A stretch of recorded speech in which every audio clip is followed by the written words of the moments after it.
స్వచ్ఛ టాక్స్కు స్వాగతం. నేను సిహెచ్వి సత్యనారాయణ.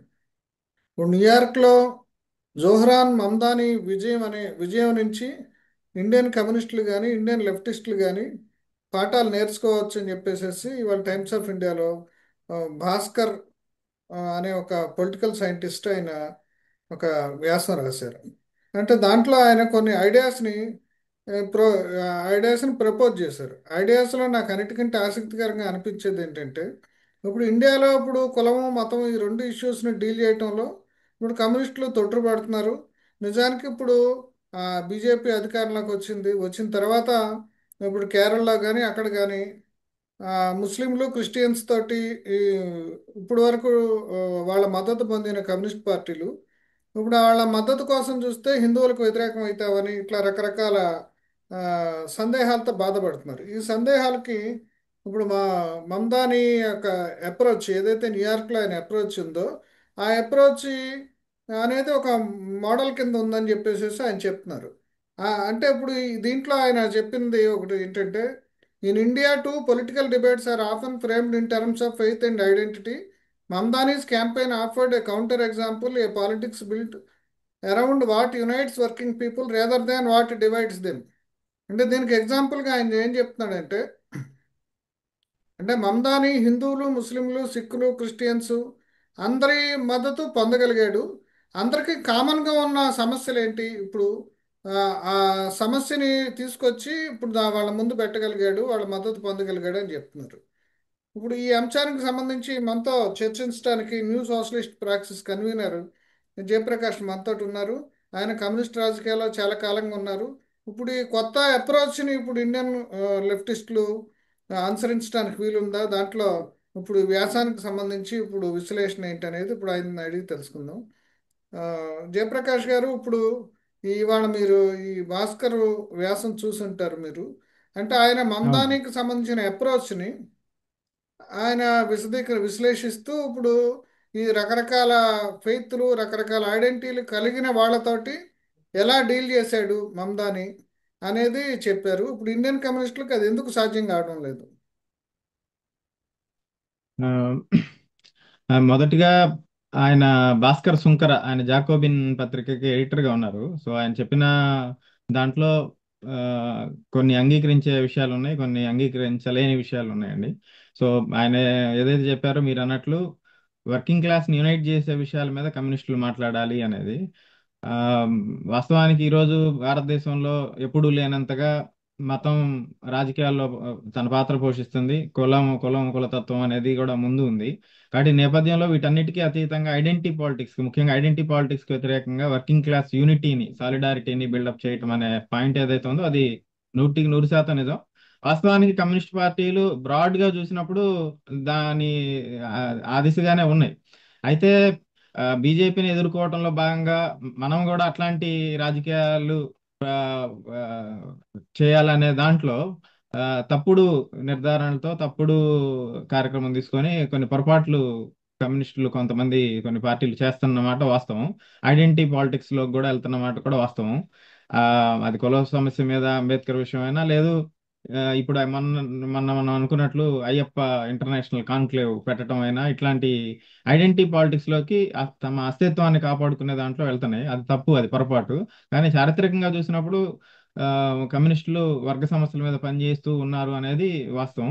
ఈ రోజు మరింత ముఖ్యంగా ఆ, ఆ, ఏదైతే బీజేపీని కౌంటర్ చేయగలిగిందో, ఈ రోజు ఇన్ఈక్వాలిటీ, అసమానత సమస్య ఉంది, నిరుద్యోగం ఎప్పుడు లేనంత ఎక్కువ ఉంది, ముఖ్యంగా చదువుకున్న వాళ్ళలో. అట్లనే పేదరికం, అసమానతలు ఇవన్నీ ఉన్నాయి. వీటి మీద ఛాంపియన్ చేసి బీజేపీని ఒంటరి చేయగలం తప్ప బీజేపీ లాంగ్వేజ్ లో మాట్లాడుతూ ఉంటే అది బీజేపీ లాంగ్వేజ్ లో మాట్లాడుతున్నాం అని మనకు అనిపించినప్పటికీ అంతిమంగా అది ఆర్ఎస్ఎస్ బీజేపీకే ఉపయోగపడతాయి. అయితే ఆ మందాని విజయం వెనక, భాస్కర్ శుంకర వ్యాసం వెనక ఉన్న అంతకంటే కీలకమైన విషయం పెట్టుబడిదారీ విధానానికి వ్యతిరేకంగా పనిచేయటం అనేది ముఖ్యమైన విషయం అండి. సో ఆ విషయంలో అయితే ఇండియన్ కమ్యూనిస్టులు పూర్తిగా ఆ దరిదాపుల్లో కూడా లేరు.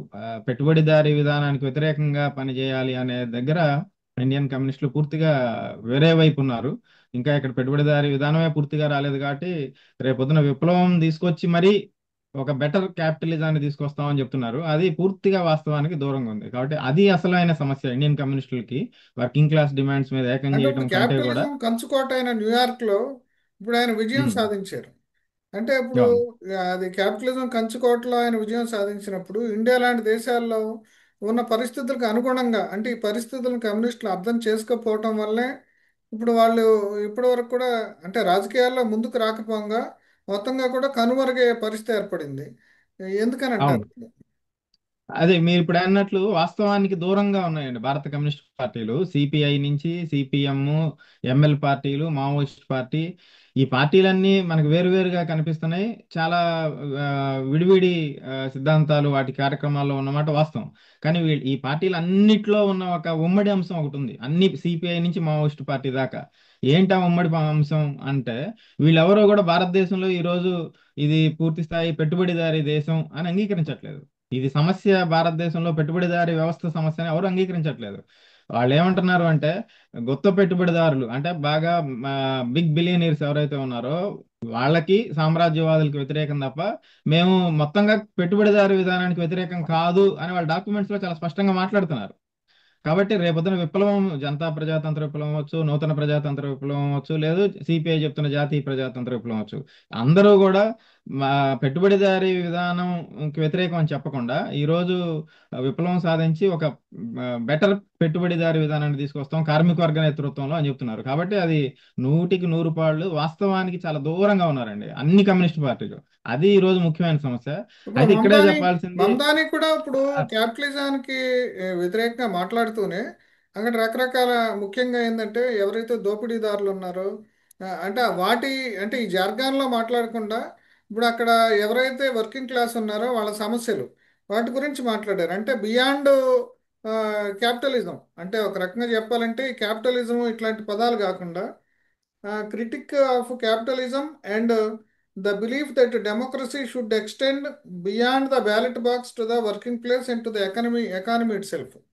అంటే ఆ వర్కింగ్ ప్లేస్లో వాళ్ళందరికి కూడా ఉండే సమస్యలు, ఇప్పుడు ఒక కార్మికుడికి లేదంటే అక్కడ ఉండే విదేశాల నుంచి వచ్చి ప్రవాసం వచ్చి ఉండే ఆ, పనివాళ్ళు, వీళ్ళందరి సమస్యల్ని ఆయన తీసుకొచ్చారు. ఇక్కడ ఎందుకని అట్లా తీసుకురాలేకపోతున్నారు? ఆ, అదే మీ ఇప్పుడు అయితే మనం ముందుగానే ఒకటి క్లియర్ గా అనుకోవాల్సిన విషయం, మందాని ఆ, ని ఒక సోషలిస్ట్ గాను మార్క్సిస్ట్ గాను అనుకోలేము. ఆయన ఆయన మార్గం అనేది సరైన, అది అది అయితే ప్రత్యామ్నాయం కాదు. ఈరోజు భాస్కర్ సుంకర చెప్పేది కూడా ప్రత్యామ్నాయం కాదు. ఇది మనం దీని మీద తర్వాత మాట్లాడుకుందాం. ఆ, అయితే మీరు చదివిన దాంట్లోనే క్రిటిక్ ఆఫ్ క్యాపిటలిజం అనేది ఉందండి. సో వాళ్ళు పెట్టుబడిదారీ విధానానికి వ్యతిరేకంగా ఇది ఆ మాట అన్ని సందర్భాల్లో వాడకపోవచ్చు, కానీ ఈరోజు మనందరినీ యునైట్ చేస్తున్నది కులంకి, మతానికి, జాతికి సంబంధం లేకుండా మనందరినీ ఉమ్మడిగా కలిపి ఉంచుతున్నది ఇక్కడ ఉన్న అసమానతలు, నిరుద్యోగం, ఈ సమస్యలు. డబ్బు, ట్యాక్స్ ద రిచ్ అనేది వాళ్ళ స్లోగన్. సో కాబట్టి డబ్బున్న వాళ్ళు ఒకవైపు, డబ్బులు లేని వాళ్ళు ఒకవైపు. కాబట్టి ఇది పెట్టుబడిదారీ విధానంలో ఉన్న ఈ సమస్యను మనం మాట్లాడాలి అని వాళ్ళు క్యాపిటలిజం గురించి మాట్లాడుతున్నారు. అదే లాంగ్వేజ్ లో, అదే టర్మ్స్ లో మాట్లాడుతున్నారు. అయితే వాళ్ళు పెడుతున్న డిమాండ్స్ తో ప్రాబ్లం ఉంది. వాళ్ళు పెడుతున్న డిమాండ్స్ ఏదైతే పాపులర్ గా అని అంటున్నారో అది పాపులిజం లో కొట్టుకుపోయేది తప్ప దానివల్ల పరిష్కారం రాదు. మీరు అన్నట్లు ఇండియాలో ఎందుకు పెట్టలేకపోతున్నారంటే, 5 ఏళ్లకు ఒకసారి మోడీ ఇప్పుడు తప్పు అని చెప్తున్నారు. అంతకుముందు మన్మోహన్ తప్పు అని ఆ, 10 ఏళ్లు పనిచేశారు. ఇప్పుడేమో మోడీ తప్పు అని చెప్తున్నారు. ఇప్పుడు రాహుల్ గాంధీ వెనక తిరుగుతున్నారు. ఆ తర్వాత మళ్ళీ రాహుల్ గాంధీకి వ్యతిరేకంగా పోరాడతారు. జగన్ తప్పు అని చెప్పారు, ఇప్పుడు చంద్రబాబు తప్పు అని చెప్తున్నారు. ఇక్కడ పార్టీలని విమర్శిస్తున్నారు తప్ప జగన్ అయినా, చంద్రబాబు అయినా, బీజేపీ అయినా, కాంగ్రెస్ అయినా, జనసేన అయినా వీళ్ళందరూ పెట్టుబడిదారీ వర్గ ప్రతినిధులు. కాబట్టి మనం పోరాడాల్సింది పెట్టుబడిదారీ విధానానికి వ్యతిరేకంగా. ఈ సెంట్రల్ పాయింట్ ఎప్పుడైతే మనం తేలేకపోతున్నారో వాళ్ళు వాస్తవానికి అంటే దూరంగా ఉన్నారు, బ్యాలెట్ కనెక్ట్ కూడా బ్యాలెట్ బాక్స్ కాలేకపోతున్నారు చుట్టూతే కమ్యూనిస్టులు. బ్యాలెట్ బాక్స్ చుట్టూతే లెఫ్ట్ రాజకీయాలు తిరగటం వల్ల అసలు నిజంగా కాదండి. గ్రౌండ్ లెవెల్లో ఏ కా- సమస్యలు ఉన్నాయి, గ్రౌండ్ లెవెల్లో ఎకనామిక్ యాక్టివిటీలో ఏ రకమైన అసమానతలు ఉన్నాయి, వాటిని పట్టుకోలేకపోతున్నారు. ఇప్పుడు మీరు చెప్పినట్టే కాదండి. కొన్నాళ్ళు చంద్రబాబు తోటి ఉంటారు, కొన్నాళ్ళు రాజశేఖర రెడ్డి తోటి ఉంటారు, ఆ, కొన్నాళ్ళు ఇప్పుడు మన్మోహన్ సింగ్తో ఉండాలా లేదా అనే మీమాంసతోటి ఆ ప్రభుత్వంలో ఉంటారు. ఇప్పుడు మోడీ ఎకనామిక్ ఇష్యూస్ని ఎట్లా విమర్శించాలనే దాని మీద తటపటాయింపు ఉంటుంది. ఇట్లా అంటే అవును. బియాండ్ బ్యాలెట్ బాక్స్ ఆలోచించలేకపోతున్నారు ఇక్కడ కమ్యూనిస్టులు. అంటే బియాండ్ బ్యాలెట్ బాక్స్ కంటే కూడా వ్యవస్థ మీద విమర్శ చేయకపోవడం అండి. బ్యాలెట్ బాక్స్ లో పాల్గొనాలా లేదా అనేది వేరే చర్చ. ఆ బ్యాలెట్ బాక్స్ లో పూర్తిగా బాయ్కాట్ చేయడం తప్పే. అంటే ఆ, బాయ్కాట్ చేయటం అని కాదు, దాని చుట్టూతే ఇప్పుడు బుర్జా పార్టీలు ఎట్లయితే ఓట్లు అవును, వేయించుకోవాలి అని వాస్తవానికి. దాని చుట్టూతే వీళ్ళు తిరుగుతున్నారు. వాస్- అవునండి, పార్లమెంటరీ తత్వంలో కూరుకుపోయారు. పార్లమెంట్ ఎలక్షన్ల చుట్టూతోనే కూరుకుపోయారు, బ్యాలెట్ బాక్స్ చుట్టూ. అది అది రివిజనిజం యొక్క మొదటి లక్షణం, అది వాస్తవం. కానీ నేను అంటున్నది ఏంటి అంటే, మనం బ్యాలెట్ బాక్స్ చుట్టూతా కూరుకుపోవడం అనేది కొన్ని పార్టీలకి అది ముఖ్యమైన సమస్య. కానీ మొత్తంగా ఇండియన్ లెఫ్ట్ అని మీరు అంటున్నప్పుడు, మనం వ్యవస్థ మీద, ఈ పెట్టుబడిదారీ విధానం మీద, అసలు పెట్టుబడిదారీ విధానం ఉందనే గుర్తించని లెఫ్ట్ పెట్టుబడిదారీ విధానానికి వ్యతిరేకంగా ఇక్కడ యువతని, విద్యార్థుల్ని, కార్మిక వర్గాన్ని ఎట్లా ఆర్గనైజ్ చేయగలదు? అసలు ఇక్కడ పెట్టుబడిదారీ విధానమే పూర్తిగా లేదు అని అనుకుంటున్న కమ్యూనిస్ట్ పార్టీలు. కాబట్టి ఈ రోజు న్యూయార్క్ లో జరిగింది కానీ మిగతా వాటి నుంచి భారత కమ్యూనిస్టులు తీసుకోవాల్సిన అతి ముఖ్యమైన పాఠం ఏంటంటే, ఈ రోజు ప్రపంచవ్యాప్తంగా పెట్టుబడిదారీ విధానం సంక్షోభంలో ఉంది. సంక్షోభంలో ఉండటం వలన పెట్టుబడిదారీ విధానానికి వ్యతిరేకంగా నిరసనలు, ప్రత్యామ్నాయాల కోసం అన్వేషణ అనేది ఈరోజు ప్రారంభమైంది. ఇట్లాంటి సమయంలో భారతదేశం పెట్టుబడిదారీ విధానంలో ఉంది, ఇక్కడ సోషలిస్ట్ విప్లవం కావాలి, సోషలిజం కావాలి అనే డిమాండ్ తీసుకోకుండా, ఇంకా 64లో 70లో ఇరుక్కుపోయి అక్కడి నుంచి బయటపడలేక, ఇంకా ఇక్కడ ఆ, మనం ప్రజాతంత్ర విప్లవం తీసుకొద్దాం, ఇది ఇంకా సెమీ ఫ్యూడల్, సెమీ కాలనీ పెట్టుబడిదారీ విధానం ఉన్నప్పటికీ కూడా భూస్వామ్య లక్షణాలు బలంగా ఉన్నాయి. కాబట్టి మనం ఇక్కడ పెట్టుబడిదారులతో కలిసి పనిచేయాలనుకుంటున్నారు. మీకు ఇంకా వాస్తవం ఆశ్చర్యకరం ఏంటంటే, సిపిఐ నుంచి మావోయిస్ట్ పార్టీ దాకా పెట్టుబడిదారులతో కలిసి విప్లవం చేయాలనుకుంటున్నారు. పెట్టుబడిదారులకు వ్యతిరేకంగా పనిచేయాల్సిన సమయంలో పెట్టుబడిదారులతో కలిసి విప్లవం చేయాలనుకోవటం, ధనిక రైతులు అనేవాళ్ళు పెట్టుబడిదారి రైతులు, వాళ్ళతో కలిసి పనిచేయాలనుకోవటం అక్కడ ఉందండి అసలు సమస్య. కాబట్టి ఈరోజు ప్రపంచంలో కానీ భారతదేశంలో కానీ వాస్తవం పెట్టుబడిదారీ విధానం యొక్క సంక్షోభం. కాబట్టి యాంటీ క్యాపిటలిస్ట్ పాలిటిక్స్, పెట్టుబడిదారీ విధానానికి వ్యతిరేకంగా మన రాజకీయాలు, మన సిద్ధాంతాన్ని ప్రజల్లోకి అర్థమయ్యే భాషలో తీసుకెళ్లడం అనేది ఈ రోజు మన ముందున్న కర్తవ్యం. కాబట్టి ఆ కర్తవ్యాన్ని నెరవేర్చే పరిస్థితుల్లో వాళ్ళ సైద్ధాంతిక ఇప్పుడు బలహీనత, గందరగోళం వల్ల లేరు కమ్యూనిస్టులు. ఇప్పుడు జెడ్ డిమాండ్స్ ఉన్నాయి. ఇప్పుడు ప్రపంచవ్యాప్తంగా అన్ని చోట్ల రకరకాలుగా, అంటే వాళ్ళ ఐడియాలజీ అనేది ఎట్లా ఉన్నా సరే సమస్యల చుట్టూతో తిరుగుతుంది. అన్ఎంప్లాయ్మెంట్ అనేది ప్రపంచవ్యాప్తంగా మీరు చెప్పినట్టు పెట్టుబడిదారీ సంక్షోభం నుంచి వచ్చింది. ఇప్పుడు ఈ అన్ఎంప్లాయ్మెంట్ కానీ, లేదంటే అండర్ ఎంప్లాయ్మెంట్ కానీ, లేదంటే చేసే పనికి తగిన వేతనం దొరకపోవటం కానీ, లేకపోతే శ్రమ దోపిడీ కొత్త కొత్త పద్ధతుల్లో కానీ వస్తున్నాయి. అంటే వీటన్నిటిని జంజెడ్ విప్లవం అని చెప్పేసి వాళ్ళు ఆ, ఏమీ తెలియని వాళ్ళు వాళ్ళు కూడా అప్పుడు ఏంటంటే వాళ్ళకి ఒక సిద్ధాంతము అదేం ఉండదు. వాళ్ళు స్పాంటేనియస్గా తిరుగుబాటు చేస్తున్నారు. ఇప్పుడు ఇక్కడ మమదాని కూడా ఆ కేటగిరీ వాళ్ళు ఎవరైతే బాధితులు, పీడితులు, తాడితులు ఉంటారో వాళ్ళని అంటే ఒక జంజెడ్ మోడల్లో ఇప్పుడు అడ్రస్ చేశారు. ఇప్పుడు ఇండియాలో ఇప్పుడు లెఫ్ట్లు ఆ రకంగా యూత్లోకి ఎందుకు పోలేకపోతున్నారు? ఆ జంజెడ్ ఆకాంక్షల్ని ఎందుకు తీర్చలేకపోతున్నారు? వాటికి అనుగుణంగా ఎందుకు పనిచేయలేకపోతున్నారు?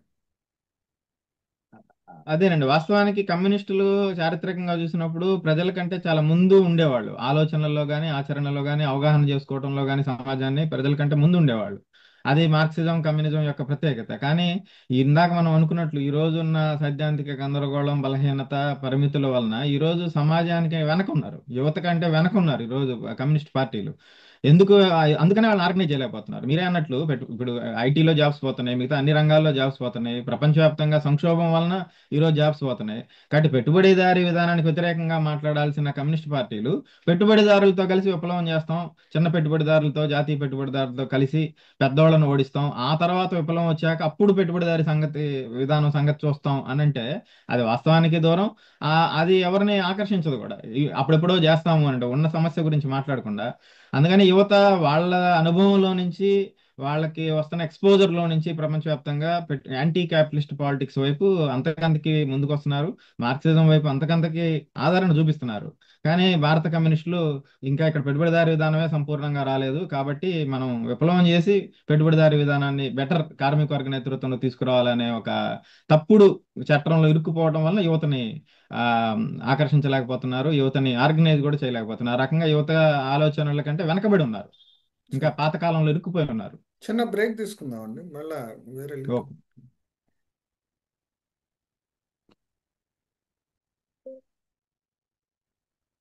ఇప్పుడు మమదాని కూడా ఇప్పుడు న్యూయార్క్లో ఆ, అక్కడ లైఫ్ అనేది చాలా కాస్ట్లీ అయిపోయింది, మామూలు వాళ్ళకి అఫోర్డబుల్ కాదు, ఇట్లాంటి సింపుల్ విషయాల మీద బస్ ఛార్జీలు పెరిగిపోయినాయి, హౌస్ రెంట్లు పెరిగిపోయినాయి, ఇట్లాంటి అంశాల మీద ఇప్పుడు కాన్సన్ట్రేట్ చేశారు. ఇప్పుడైతే ఇండియాలోకి వచ్చేదలకి ఇట్లాంటి సమస్యల్ని ఇప్పుడు ఏదంటే కిలో బియ్యం రూపాయికి ఇవ్వటం, సంక్షేమ పథకాలు, పెన్షన్స్ ఇవన్నీ కూడా ఆల్రెడీ ఈ ఏ ఎజెండా లెఫ్ట్ ఏదైతే ఉందో అవన్నీ కూడా వేరే పార్టీలు, మెయిన్ స్ట్రీమ్ పార్టీలు అనుకోండి, మీ భాషలో బూర్జువా పార్టీలు అనుకోండి, వాళ్ళు హైజాక్ చేసినాయి. ఇప్పుడు అది కూడా ఒక భారం అయిపోయింది. ఫ్రీబీస్, డైరెక్ట్ బెనిఫిట్ ట్రాన్స్ఫర్స్ కూడా ఒక భారం అయిపోయింది. అది కూడా ఒక సమస్య అయిపోయింది. ఇటువంటి పరిస్థితుల్లో ఇప్పుడు మమదాని ఇప్పుడు ఏదైతే ఎజెండా తీసుకున్నాడో అట్లానే ఇప్పుడు రిలీఫ్ ఉందా అంటే రిలీఫ్ లేదు. ఇక్కడ అన్ఎంప్లాయ్మెంట్ ప్రాబ్లం ఉంది, సమస్యలు ఉన్నాయి. ఈ సమస్యలు తీరలేదు. ఇక్కడ కూడా బతుకు భారంగానే ఉంది in spite of all these things. ఇప్పుడు మరి ఇటువంటి పరిస్థితుల్లో ఇప్పుడు ఆ సంక్షేమ పథకాలని మనం సమర్థించాలా వద్దా అనే మీమాంసలో తప్ప కొత్త ఎజెండాను తీసుకురావడంలో లెఫ్టిస్టులు విఫలమయ్యారు. ఇప్పుడు ఆ వైఫల్యాన్ని సరిదిద్దుకోవటం ఎలాగంటారు?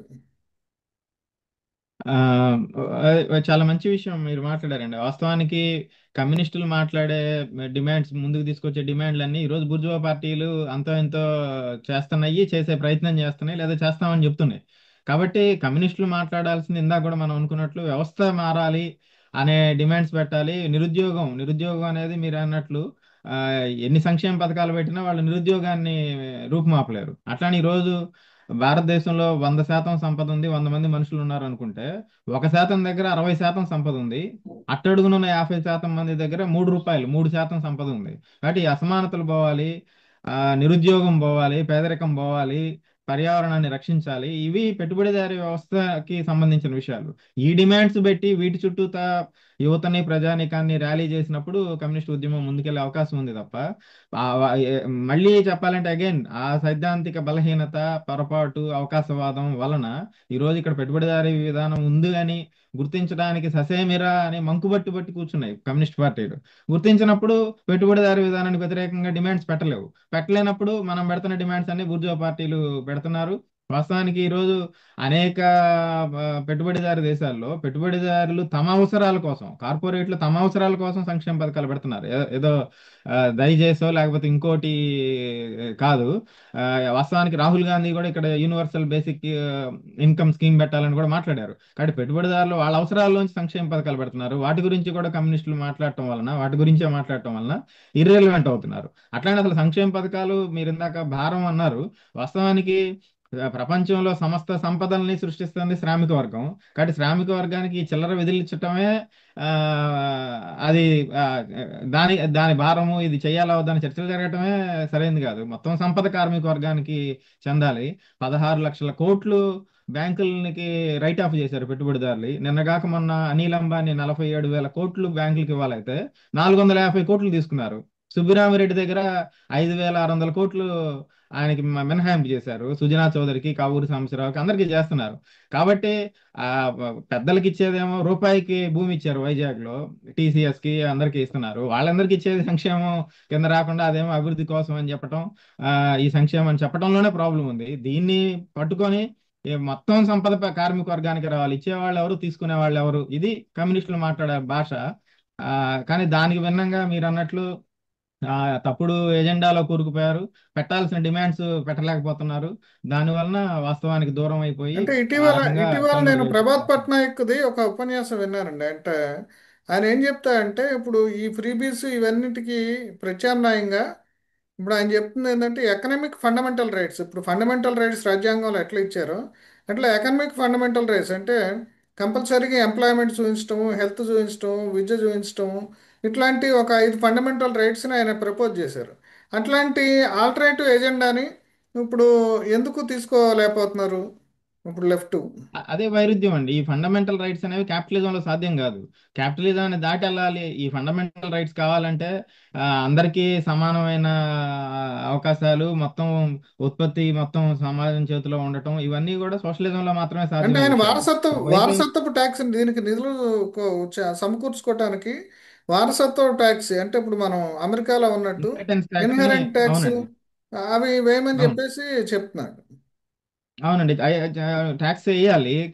ఆ డిమాండ్స్ పెట్టాలి వాస్తవంగా. ఇన్హెరిటెన్స్ ట్యాక్స్ భారతదేశంలో ఈరోజు జీరో ఉంది. అంతకుముందు ఉండేది, ఇప్పుడు జీరోకి తీసుకొచ్చారు. వీళ్ళు చెప్తున్న సోషలిస్ట్ చైనాలో కూడా జీరో ఉంది. జపాన్లో మిగతా చోట్ల ఈ రోజు కూడా 20, 30, 40 చాలా యూరోపియన్ దేశాలు ఉంది. ఆ డిమాండ్స్ పెట్టాలి. అయితే ఇక్కడే సమస్య ఏంటి అంటే, దీనికి మూలం పెట్టుబడిదారీ వ్యవస్థను గుర్తించినంత కాలం ట్యాక్స్ ద రిచ్ అనేది ఎప్పటికీ అది అమలు అవ్వదండి. అమలు అవ్వదు కాబట్టి మనం ఆ డిమాండ్ చేయొద్దని నేను అనట్లేదు. ఖచ్చితంగా మనం ఆ డిమాండ్ చేయాలి. సంపన్నుల మీద ట్యాక్స్లు వేయాలని చెప్పాలి. కానీ ఒక పక్కన RSS BJP government corporate tax తగ్గించింది. ట్యాక్సులు తగ్గిస్తే పెట్టుబడులు మరింత పెడతారు అని చెప్పి వాళ్ళ మీద ఉండే కొద్దీ పెట్టుబడి ట్యాక్సులు తగ్గిస్తున్నారు.